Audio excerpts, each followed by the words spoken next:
ನಮಸ್ತೆ ಫ್ರೆಂಡ್ಸ್. ನಿಮ್ಮ ಆರೋಗ್ಯನ ಯಾರು ನಿಮ್ಮಿಂದ ಕಸ್ಕೊಳ್ಳೋದಿಕ್ಕಾಗೋದಿಲ್ಲ.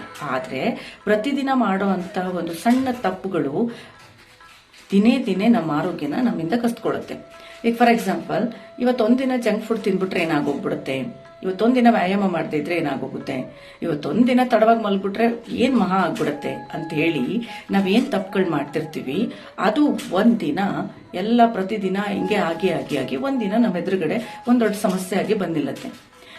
ಯಾಕೆ ಅಂದ್ರೆ ಒಂದೇ ದಿನದಲ್ಲಿ ನಮ್ಮ ಆರೋಗ್ಯ ಕೆಡೋದಿಲ್ಲ, ಅದು ಹಲವಾರು ದಿನಗಳ ಒಂದು ಪರಿಣಾಮ.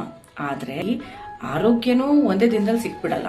ಪ್ರತಿದಿನ ಆಹಾರವನ್ನ ಸರಿಯಾದ ಟೈಮಿಗೆ ತಗೊಳ್ಳೋದು, ಆಹಾರದೊಳಗಡೆ ಪ್ರೋಟೀನ್ ಇರೋ ಹಾಗೆ ನೋಡ್ಕೊಳ್ಳೋದು, ಮತ್ತೆ ನಿಯಮಿತವಾಗಿ ವ್ಯಾಯಾಮ ಮಾಡೋದು, ಸಾಕಷ್ಟು ನೀರು ಕುಡಿಯೋದು, ನಿದ್ರೆ ಬೇಗ ಮಾಡೋದು, ಸೊ ಈ ತರ ಸಣ್ಣ ಪುಟ್ಟ ಬದಲಾವಣೆಗಳನ್ನ ಪ್ರತಿದಿನ ಮಾಡ್ತಾ ಹೋದ್ರೆ, ಪ್ರತಿದಿನ ಈ ಒಳ್ಳೆ ಅಭ್ಯಾಸಗಳನ್ನ ಮಾಡ್ಕೊಂತಾ ಹೋದ್ರೆ ಒಂದಿನ ನಮ್ಮ ಆರೋಗ್ಯನು ಒಂದು ವರ್ಷದೊಳಗಡೆ ನಮ್ಮನ್ನು ನಾವು ನೋಡ್ಕೊಂಡ್ರೆ ನಮ್ಮ ಆರೋಗ್ಯದ ಕಥೆನೇ ಆರಂಭ ಆಗೋಗಿರುತ್ತೆ. ಸೊ ಫ್ರೆಂಡ್ಸ್, ಇಷ್ಟೇನ ಹೇಳೋದು. ಇದಕ್ಕಾಗಿ ನಾಳೆ ಅಂತ ಯಾಕೆ ಅನ್ಬೇಕು, ಹಿಂದೆ ಇವತ್ತೇ ಈಗ್ಲಿಂದನೇ ಸ್ಟಾರ್ಟ್ ಮಾಡಿ. ದೇಹಕ್ಕೆ ಕಾಳಜಿ ನಾಳಿನ ನಿಮ್ಮ ಭವಿಷ್ಯದ ಜೀವನದ ಗುಣಮಟ್ಟನ ನಿರ್ಧರಿಸುತ್ತೆ.